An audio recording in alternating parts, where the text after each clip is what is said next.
In this video, we are going to learn how to understand and enjoy Dark Souls games. And the best way to do that, of course, is to take advice from the most viewed videos of the fandom itself. How to enjoy Dark Souls from Mhswoocer.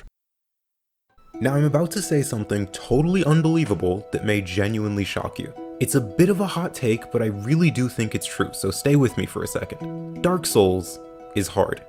Yeah, I know, crazy, right? How are they hard? No one really explains that. Dying many times doesn't mean the game is hard. You can take the easiest game out there, mod it in a way that every step you take will roll a dice, and unless you roll it right, you die on the spot and you restart the whole game from the very beginning. Do that and the easiest game is still just as easy as it always was. It might become extremely tedious and extremely punishing, but not hard. Apparently people don't even understand what the word hard means. Working at McDonald's for 12 hours per day is not hard work. It's tedious, boring, time consuming, but not hard. That's why McDonald's workers are easily replaceable. Their job doesn't require any actual skills, just basic human functions. On the other hand, the job of a scientist is actually hard because it requires a certain amount of talent and the skills to be able to use all that knowledge to invent new things. That job is not just hard, it's actually impossible for lower than average intelligence people. Your life circumstances might be hard if you need to work 12 hours per day at McDonald's, but not the job itself. Here's the thing about Dark Souls.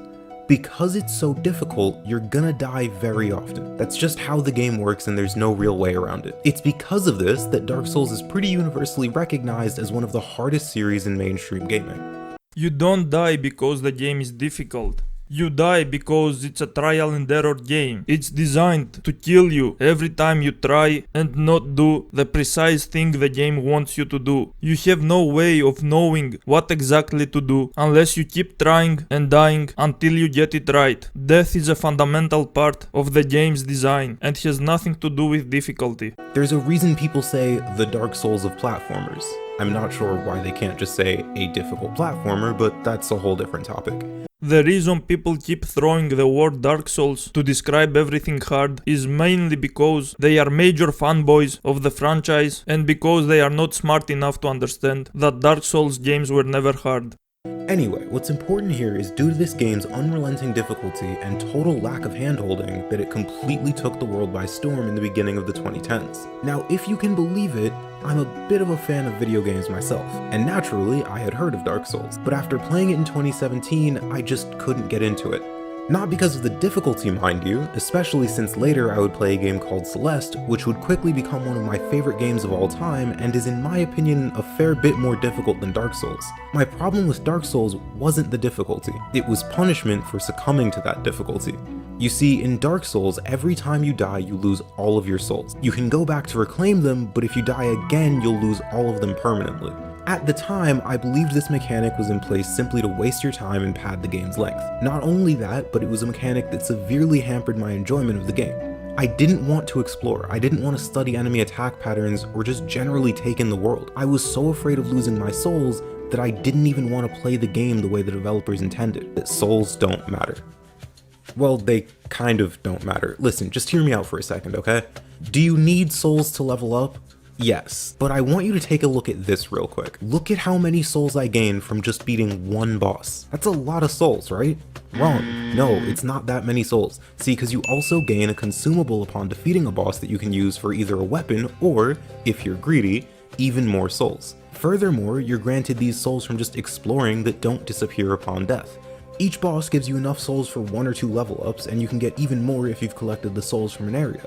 Meaning the pacing of the game is perfect since you truly don't have to grind. All of this comes together to create a system that rewards good players with extra souls, and doesn't severely punish bad players like myself, while still having an incentive to avoid death. I mean, really, just think about how much this switch in mindset alters how you play the game. If I don't care about losing souls upon death, I'm free to explore as much as I want, I can fight whatever I want, and most importantly, I'm not stressed about dying anymore. If you spend every waking moment in Dark Souls 3 terrified about dying and losing all 14 souls you've collected from the 3 skeletons you beat, you're not going to enjoy what makes this game special. Yes, souls don't really matter much. You can get slightly stronger to have slightly easier time with the enemies, but at the end of the day, you will either have to learn the enemy patterns and time them with a dodge roll button, or you will be cheesing them and steamrolling the entire game. So his main problem of not being able to enjoy Dark Souls was his cowardice mentality, making him anxious all the time and afraid of losing souls. You won't enjoy the beautiful views or the brilliant enemy design or the varied environments or the masterful gameplay.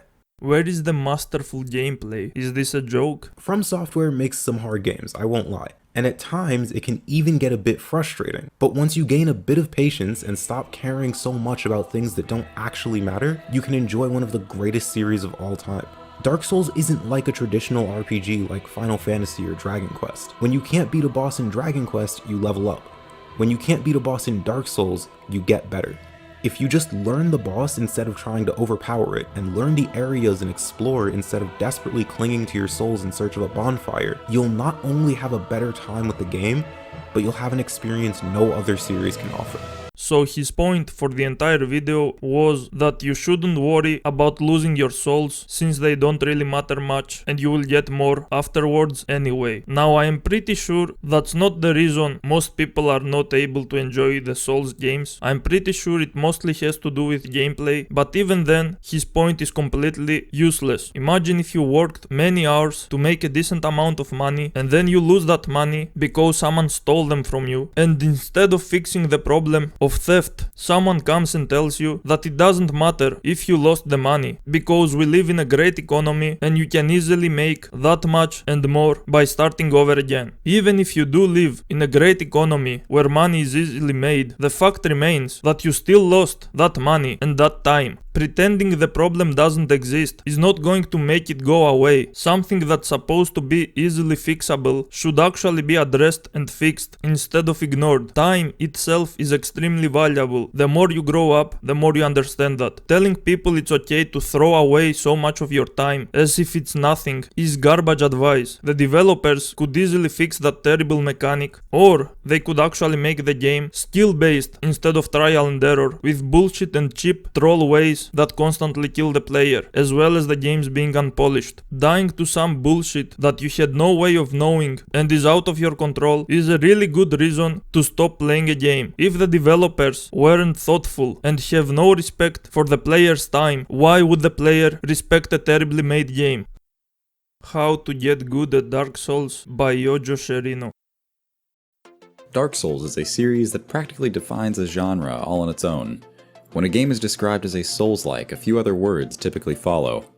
Overly punishing, unfair, rage-inducing. People find themselves thinking, this is way too hard. How am I supposed to beat this? I'm not going to answer that question for you. I'm not going to give you that one simple trick that will make Pontiff Sullivan lay down his fire and magic-imbued swords. I'm going to teach you the tools to pick apart this masterpiece of a game yourself. I'm going to teach you how to get good. Get good at what exactly? Dodge rolling? There aren't really any skill requirements to play these games. They only need knowledge. Now, for starters, the phrase get good can be a little problematic.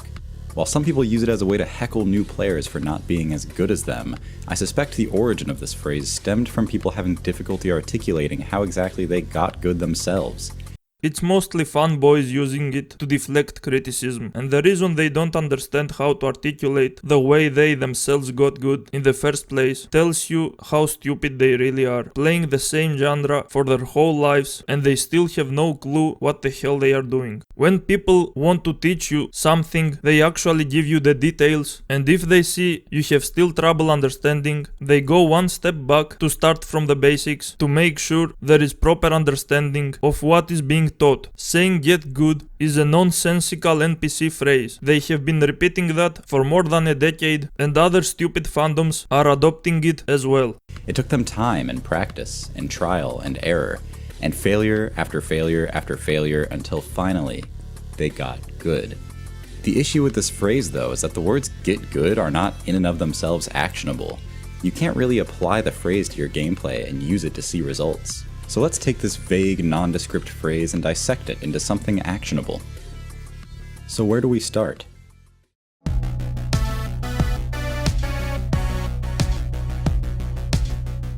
When most people walk into a boss arena for the first time, they tend to fall back on their preservation instinct. They don't want to lose their souls or their embered status, so they avoid death at all costs. And how do they try to avoid death? They roll. Again and again and again. Some of you may have heard this described as panic rolling, but more on that later. The point is, we need to look at each attack from the boss as an opportunity to acquire information about them. Bosses are designed to be beaten. Weaknesses are literally programmed into their AI that are meant to be exploited. All you have to do is find those weaknesses through the power of observation. When you're hit by a boss, yes, you take damage, but more importantly, the boss gives you information. Information such as how long it took for the attack to hit after the boss's initial windup, or how much downtime there was before the next attack, and if that was enough of an opening for you to squeeze in an attack of your own. Think about boss fights as a choreographed dance, or a call and response game like Simon Says. The boss tells you something and you react in a way that gives you an advantage. Most boss fights in Dark Souls can be boiled down to two basic principles: action and reaction. If you have an appropriate reaction for each action in a boss's moveset, winning is easy. So now the question becomes, how do we get to that point, and how do we do it quickly? The first thing you're going to need to learn is to stop panic rolling. Understand that you will get hit and you might die, and that's okay. Challenge yourself to roll if and only if you cannot avoid damage without it. Try to strafe the boss's attacks or pick up a shield and block instead. I guarantee you will learn the boss's attack timings significantly faster than if you spent that time panic rolling and hoping to get lucky. Yeah, you do all of that and you don't get good. You just obtain the knowledge of what to do. You are not becoming good at anything. Like imagine going to a library, finding the shittiest book in there, reading it 100 times until you completely memorize it, and then you go and tell people that you got good. Like, how does that make sense? You got good at what? The only thing you did was store some knowledge inside your brain. That knowledge can be completely useless. You can store as much data as you want to a human brain, make them memorize it all, and then repeat that, and it would be completely pointless. We have books and machines to do the storing part. What intelligent humans do is take parts of that knowledge, use them as tools, and combine them to actually create things or solve problems or generally advance their lives. Even if you have really great memory, if your intelligence is really low, you won't really be able to utilize that memory for anything useful. Next, you need to train your eye to look for openings and vulnerabilities in the boss's movesets. One of the first things I try when I find myself struggling against a boss is I stop attacking entirely and just watch their attacks for a while, learning how to avoid them. When you start recognizing the boss's attacks, you can start looking for windows of opportunity where maybe you can weave an attack or two in of your own. If you take a risk and you get hit, assess whether it was actually safe to go for that punish.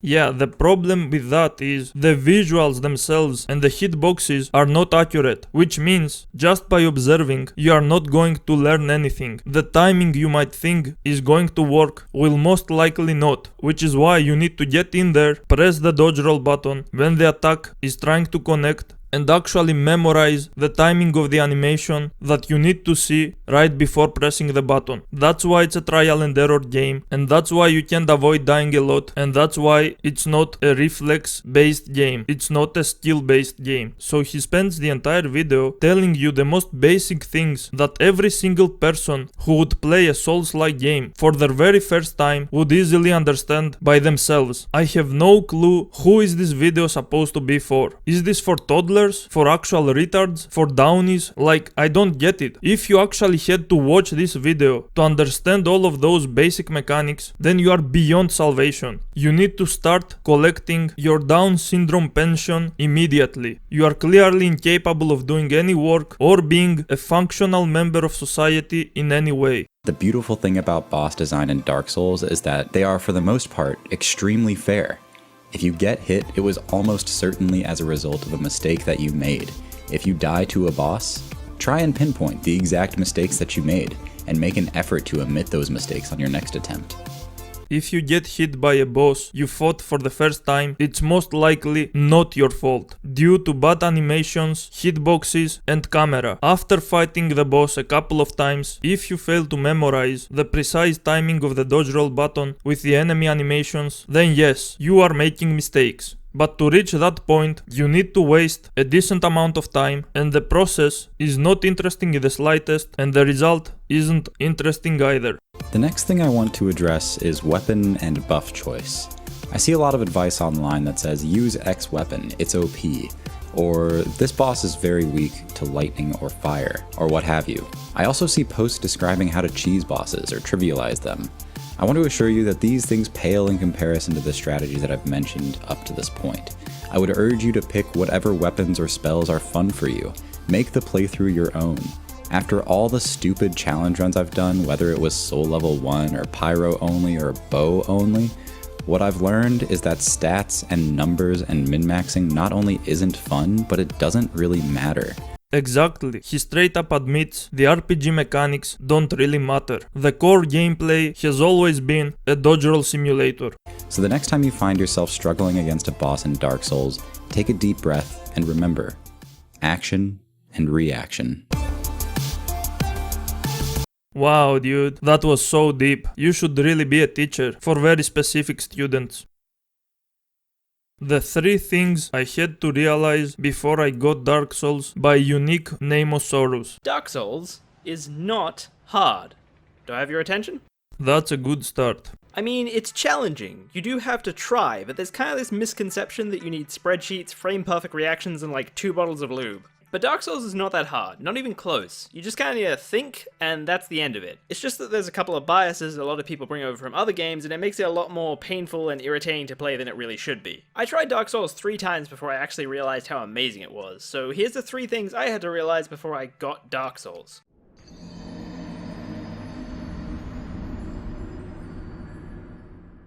The first thing I noticed was actually pretty simple, and that was to pay attention to each swing. I actually brought this bias over from Zelda and most other sword-based action games, because in a lot of those games, the attack build-up is so short you can't observe it, and your invincibility frames are so long that you need only press the button in the same century. Add in an imprecise 4-direction roll that you can't accurately maneuver around hitboxes and a near-invincible shield button, and players are only going to treat an enemy attack in one way. A reaction game. No one pays attention to the way the enemy is about to swing because all that matters is pressing the right button at the right time, i.e. when the enemy actually does swing. But these games are built for this mentality. People say Dark Souls is too hard, but this supposedly impossible game has huge charge-ups. Why is that? It'd be because this game isn't actually that hard and people have just been concentrating on the wrong thing. See, I didn't notice this when I started Dark Souls. I figured that successfully dodging a move was simply a matter of pressing the dodge button at the right time. I simply treated every attack as the same. If you do this in Dark Souls, you're going to be strangled by your own sphincter. You think to yourself, oh my god, I don't have the reaction to this, or oh come on, I dodged that. But your dodge isn't just invincibility frames, it's a repositioner too. People see an attack coming in and they just dodge. Left, right, down, more down. Whatever, they just pick one. But the enemies have such a long ass charge for a reason. They're not there so you know when to dodge. The build-ups can be really deceiving if you look at them like that. Yeah, fuck it! No, these build-ups are here to see where the weapon is going to swing, not when. Hell, sometimes you don't even need to dodge, and moving far enough out of the blade's predicted path will mean it'll totally miss you. You see, when this Black Knight starts his lunge, I can just move around, but if he goes for an overhead diagonal swipe, I get fucked. Treating Dark Souls combat like any other game is probably the worst thing you can do for your experience.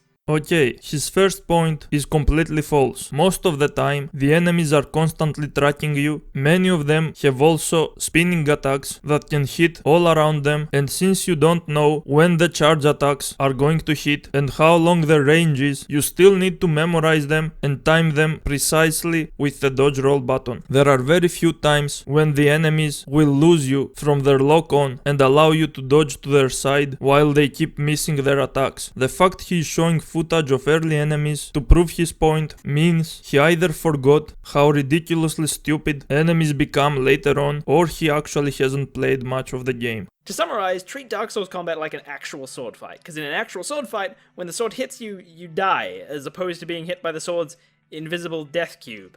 The hitboxes are very good, trust them and play around them. Did he seriously say the hitboxes are really good? Unbelievable.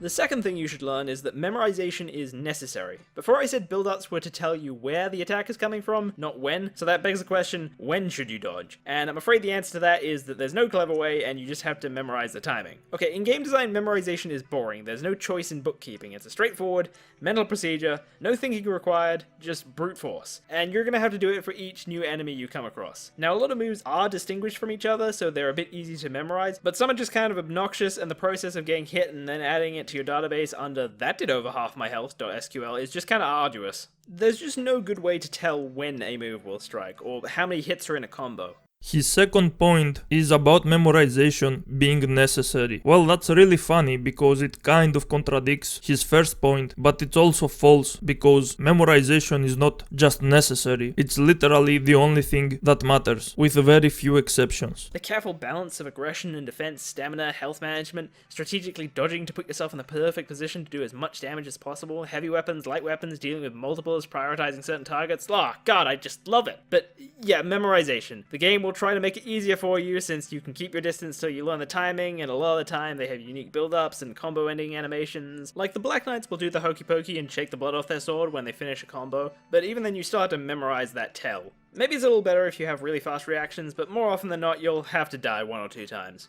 So yeah, just remember that when you start Dark Souls. From the second you wake up after falling asleep in the sauna, you're gonna have to start remembering stuff. So now he's saying there is no good way of telling when a move is going to strike you, even though just a couple of minutes before he highly praised the hitboxes, saying how good they are. That sounds like a blatant contradiction. You will have to die 1 or 2 times so you can memorize the animations and the hitboxes. He pretty much admits it's a trial and error game, where death is unavoidable. And honestly, I'm not sure how good reflexes are supposed to help you in any way. The games are extremely slow. Even having way below average reflexes will easily suffice for these kinds of games.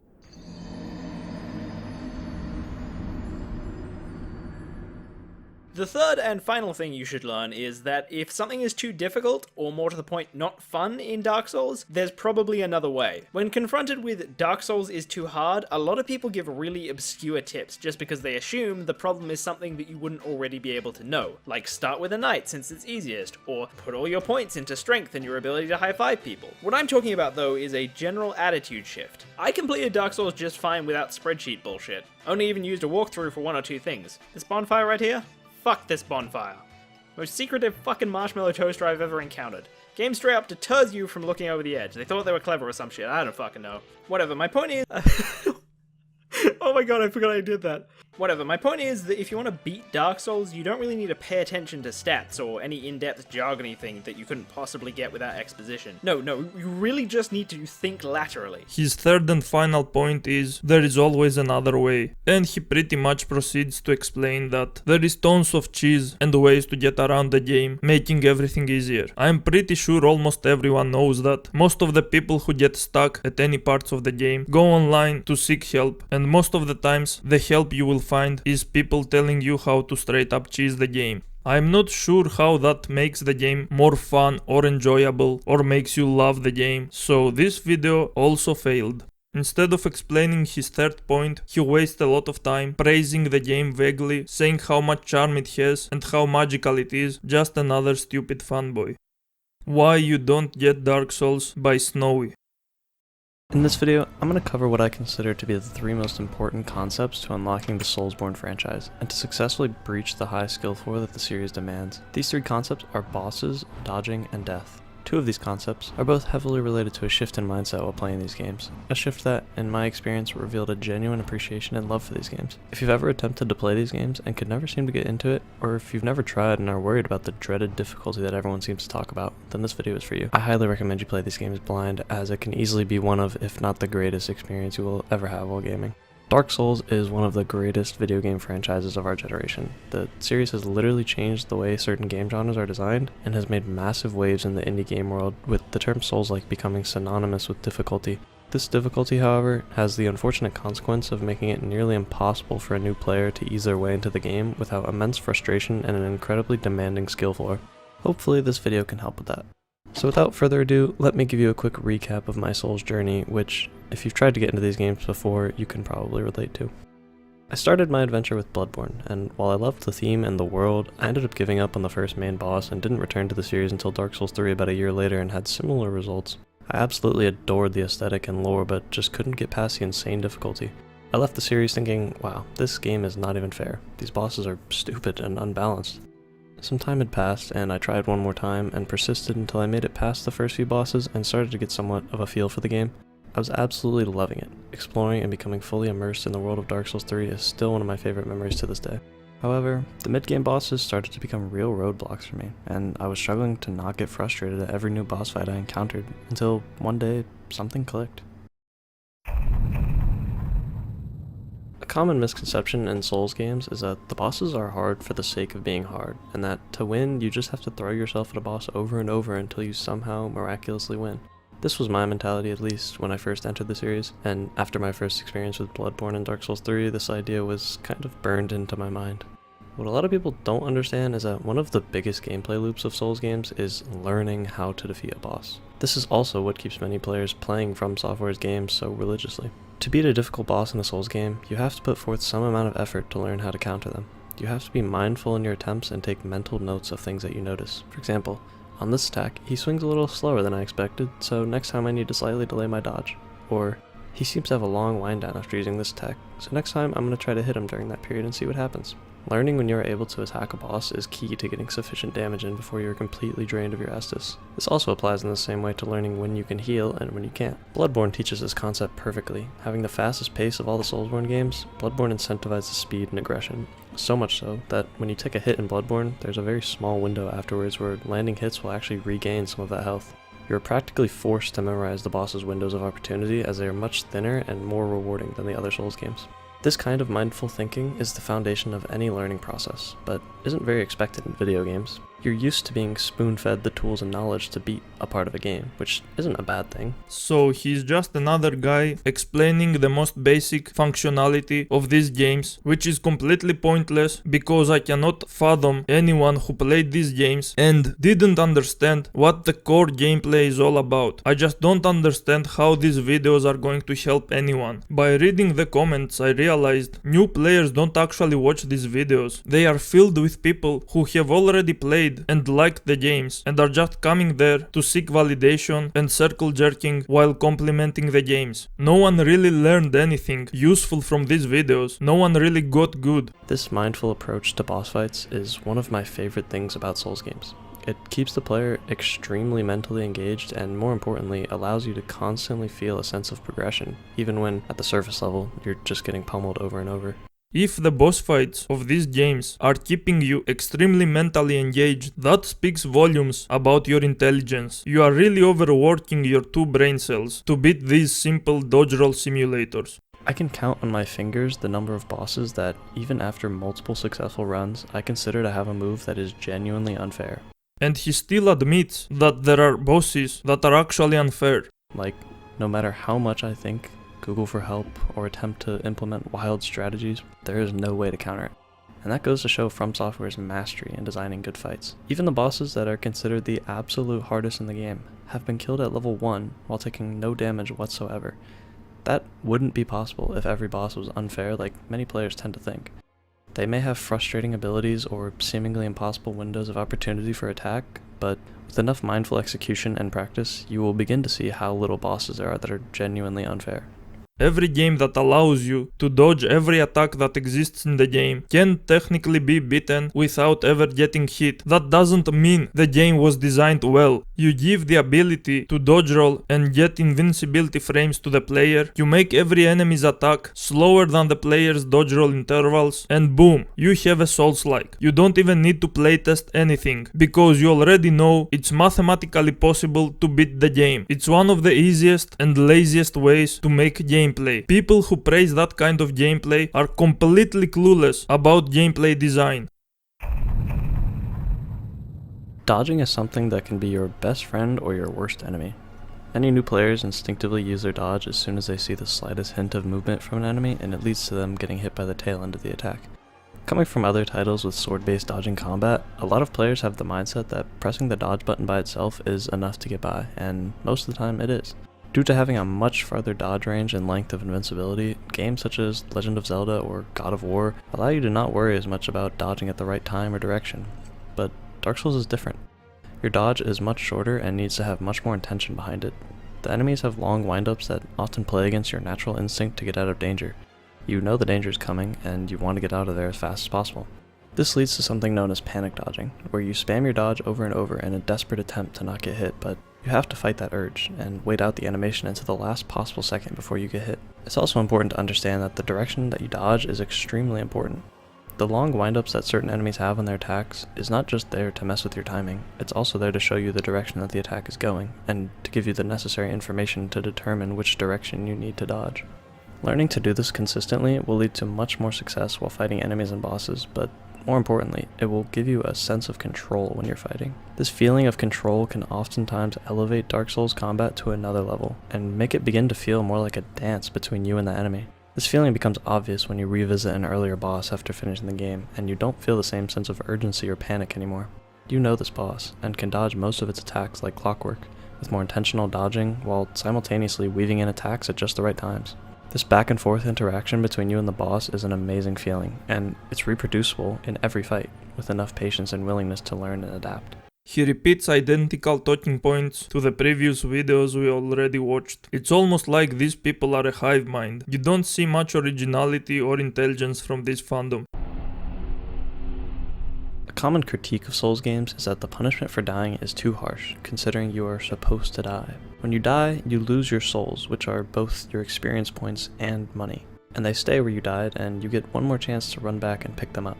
If you die again before picking them up, then you lose them permanently. This sounds terrible on paper, but eventually, you start to realize that the souls actually don't matter as much as you think they do.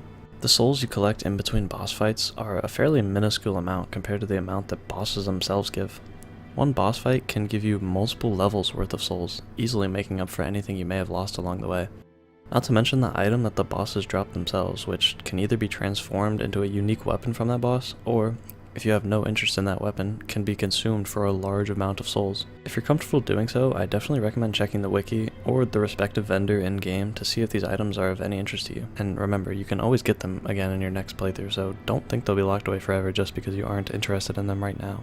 He expects you to use internet help to utilize some items properly, and expects you to have multiple playthroughs just so you can properly use some items. He is fucking delusional if he thinks his video is going to convince anyone to even get into Dark Souls for the first time, let alone have multiple playthroughs. In between boss fights, you will also find an abundance of consumable items that can be turned into free souls to help you level up even more. I find that these are most helpful for topping off when I'm just short of a level up. If you have a ton of souls and don't know how far the next bonfire is, consider using an item to teleport back to a bonfire and spend them. It's much better to backtrack a little bit than to stress over losing that amount of souls. But the important thing to remember is that dying twice and losing your souls can actually be a positive thing sometimes. When you lose the thing that you were so nervous about losing, you can reapproach the area with no stakes and way less stress. These areas in between bosses also bring a great opportunity for optimization in your gameplay, especially with the games in the series that provide you with an Estus Flask or a refillable source of healing. These games being Dark Souls 1, 3, Sekiro, and Elden Ring, where resting at a bonfire or a similar site will refill your healing item back to full charges, and the challenge is making it to the next bonfire before you run out. Many people dislike the idea of a run back to a boss fight each time you die, and I won't lie to you, some boss runbacks are pretty ridiculous. I'm looking at you, Bed of Chaos.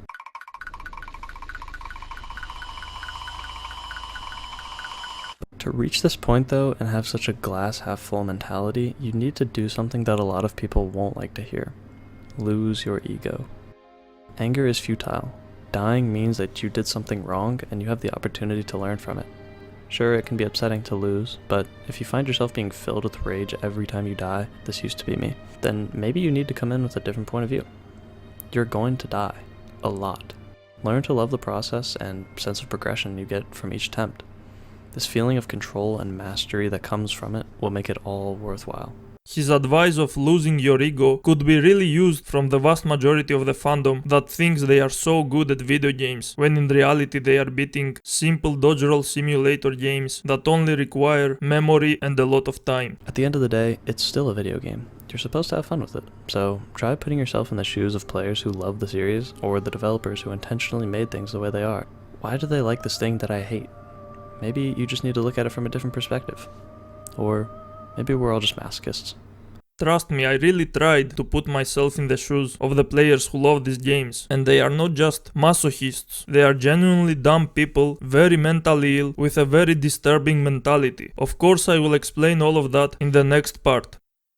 Why you don't get these games by Mhswoocer, the same guy. I swear this guy is just farming clicks. He saw how many views his first video got and he decided to do another similar one. You can change any game from this into this. You don't really change the game itself. What you change is your own mentality, the way you approach the game. And yes, it's extremely easy to make any game feel way better as long as you condition yourself properly. For example, if you get literally tortured in a prison cell for entire months, then even playing the worst video game that has ever been made will feel 1,000 times better in comparison. You will feel like you are having the best time just because you got out of the previous terrible situation. It's not very complicated. You can use the same logic to enjoy eating from a trash can if you starve yourself to an extensive degree. That doesn't actually mean though that we should learn how to enjoy eating garbage while pretending it's good, when in reality there are actual good meals being made.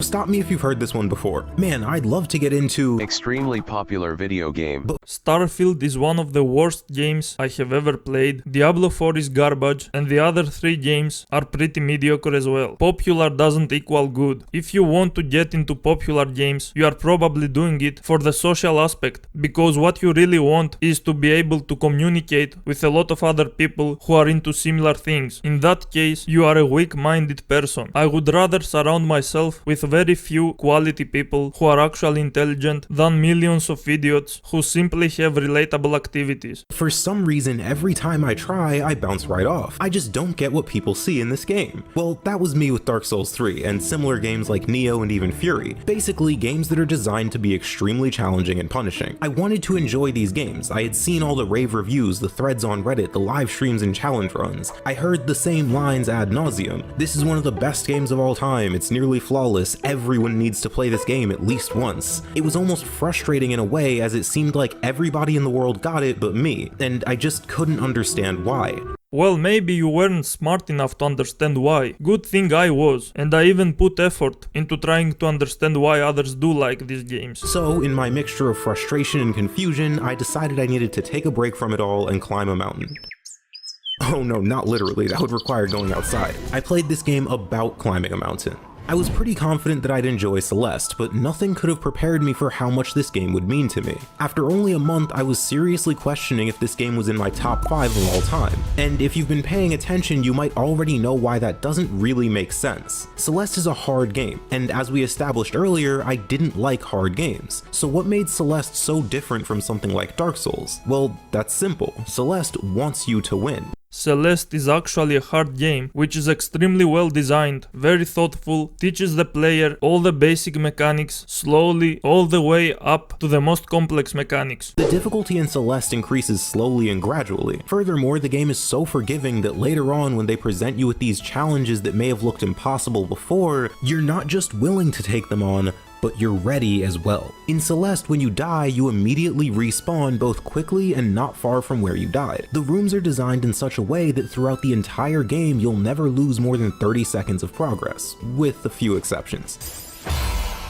Yes, the game fully respects the player's time. The gameplay is well thought out, along with all the design choices, unlike the unpolished vomit that is the Dark Souls games. To take this all a step further, the music isn't even interrupted when you die, it just keeps playing seamlessly. Celeste, especially later on in the game, is extremely challenging, but crucially, it isn't punishing. And that's an important distinction to make because those aren't the same thing. Here's how I see it. Punishment is supposed to be fair, and punishing players by wasting their time is just straight up insulting. Being heavily punished by trial and error games where you are meant to die is not just unfair, it's complete and utter bullshit. No one who respects their own time should tolerate that kind of garbage. In games, challenge is, generally speaking, how difficult it is to prevent death. Punishment, on the other hand, is what happens as a result of that death. If there was a game where to reach the goal I had to make 100 frame-perfect, pixel-perfect jumps, but after each cleared jump I was given a checkpoint, that game would be extremely challenging, since avoiding failure is exceptionally difficult, but not that punishing since the punishment for failure is relatively small. So going back to Celeste, you can start to see why I said the game wants you to win.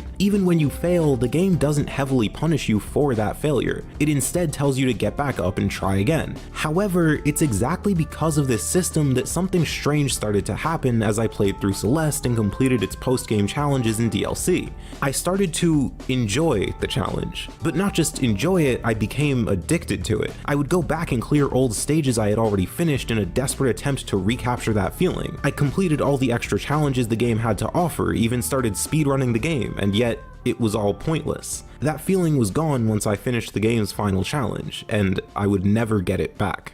Oh yeah, I wonder. So that's when I finally got it. It finally made sense to me why everyone loved Dark Souls so much. They were chasing that same feeling. And now that I was addicted to the struggle too, I was finally able to enjoy Dark Souls. And naturally, it didn't stop there. This idea of struggling until you eventually clear a difficult challenge certainly isn't exclusive to Souls games. This gateway game, as you could call it, was able to unlock an entirely new type of game for me by showing me a slightly altered version of that style. This altered version allowed me to appreciate the idea of challenge in games far more than I would have been able to without it. Yes, I like challenging games as well, which is why I'm still seeking them. Dark Souls games didn't offer me any challenge. They might create the illusion of a challenge if you are not smart enough to understand why you are dying, but after you realize the reason, you know it's just time consumption. It has nothing to do with skill. You are chasing a feeling of challenge, and the Dark Souls games cannot deliver that to you. There's really only one thing you need more than anything else, and that is the will to play the game. So naturally, the next question is,